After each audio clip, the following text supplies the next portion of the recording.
No, it's okay. I'm not that old yet. You see those girls dancing? I was like that about 60 years ago, you know? So I remember how great that was. Well, through parents and I, that subject was given to me. Through parents and I, the pastor wants me to my personal experience of true parents. And I was thinking, to the parents and I, to the parents, I, if that's going to stand together, I have to be a true child, wouldn't it? Otherwise, that makes no sense. True child and a true daughter. So, true parents and true daughter. So, as we all know, you know, because of the fall and everything else. And I was thinking, God, after the fall, He's Adam and Eve.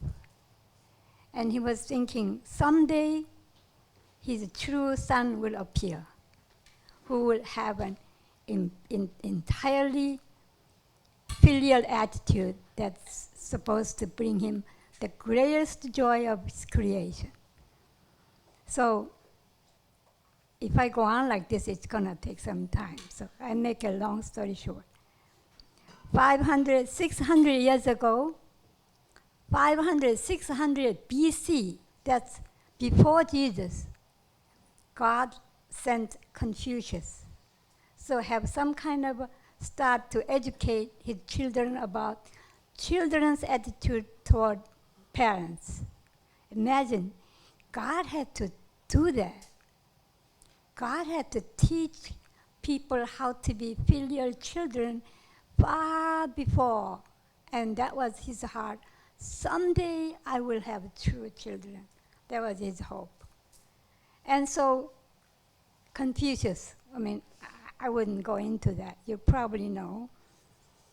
And like a filial attitude, like love, it doesn't appear in a theory or in the air. It always appears in a concrete, by a concrete person to a concrete set of parents in a concrete situation. That's how we learn filial attitude or parental attitude in a family. It needs a concrete setting. So Confucius' teaching always involves hundreds of different kind of story, tell you which parents and what situation, and it teaches filial attitude that way hundreds and hundreds of years ago in a concrete situation. Now, 2,600 years later, we have a true example of what a true children would be like. True parents, before they became true parents, they were true children, weren't they? It has to be. So, true children toward his parents in heaven, because they are born into their lineage, they knew God naturally, kind of. Now you can, theologically, we're going to argue about that. And so imagine, Father knew God as God's supposed to be. He knew what happiness would be to feel God's love directly. He knew.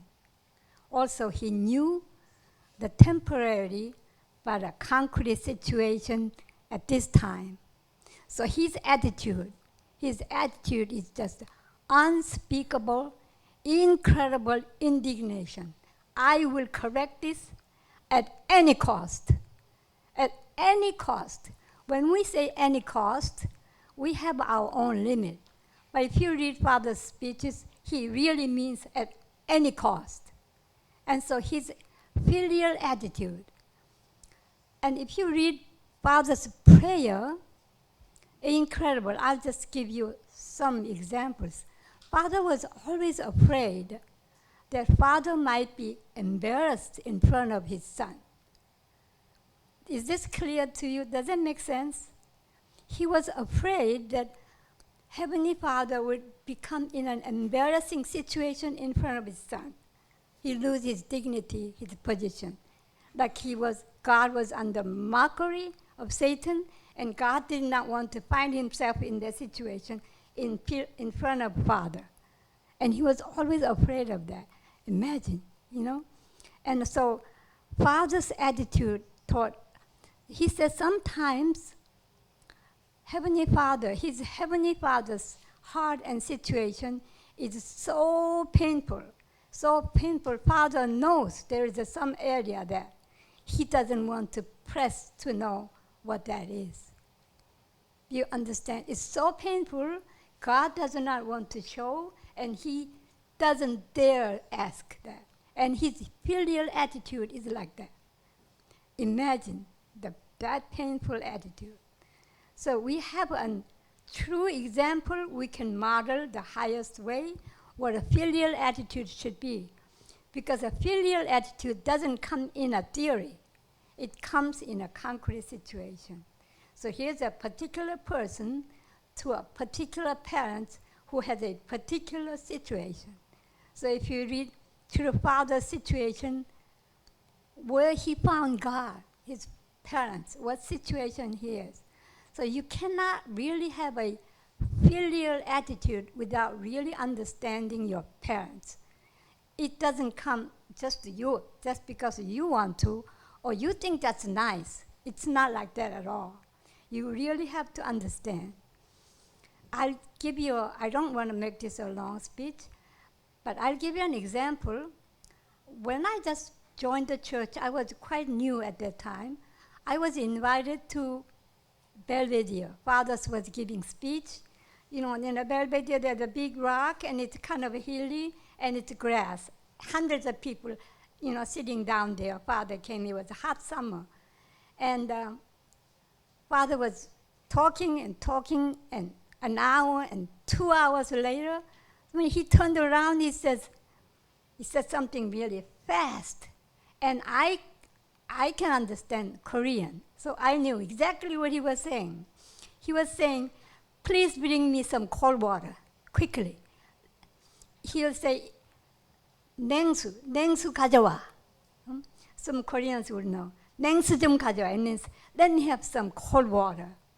And a few minutes later, a sister came back with a fizzing Coca-Cola with a lot of ice, with a plate. So he came. And Father saw that. He looked at it. He just took some sip and sent it back. And until today, it stays in my mind, always that example. And what had happened? And I was new, and I didn't know what exactly happened. And today, later I was thinking, maybe the kitchen people think, Father, when a day is hot like this, Coca-Cola is best. We don't drink water here. What was going on? I mean, that's what I say. That's not what Father said. Imagine, and I thought about how strange Coca-Cola tastes when a Korean tastes Coca-Cola first time. It tastes like a Chinese medicine. And I hope that's not what he thought. So in a detail, remember Mr. Abraham said, Father taught us how to put necktie. It should be here. When you walk, you take your first step in detail. So our filial piety doesn't come from a wishful thinking or try to live by a theory. It rises all the way deep into the theory. Concrete situation. So I am not going to have a filial attitude toward true children without really understanding what they are about. How are we going to do this? I find it, the title, True Parents and I. And I don't even begin to think, how am I going to be a filial daughter? I really first have to understand who they are. Why are they like this? What are they like this? And I find it enormous task to find out who they are. Father says, you'll never know me, no matter how much you search.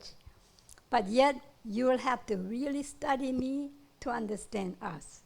So right now, father and mother, and that's another together different.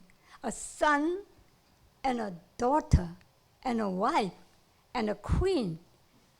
Unbelievable.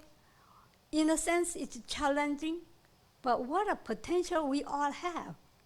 For me, I'm going to be 81 next month, and for me, every day is a very precious because I like to get some glimpse of what true Father's mind, His love for us, how deep it goes, behind, before hundreds of years, He prevents so that we won't fall into that trap. So what I'm trying to tell you that to the parents and I don't claim that I have much relationship to me. I'm not related to him. My last name is not Moon, you know. So very far, very far. But we have this incredible example and what a person can be and what a true daughter can be. Adieu.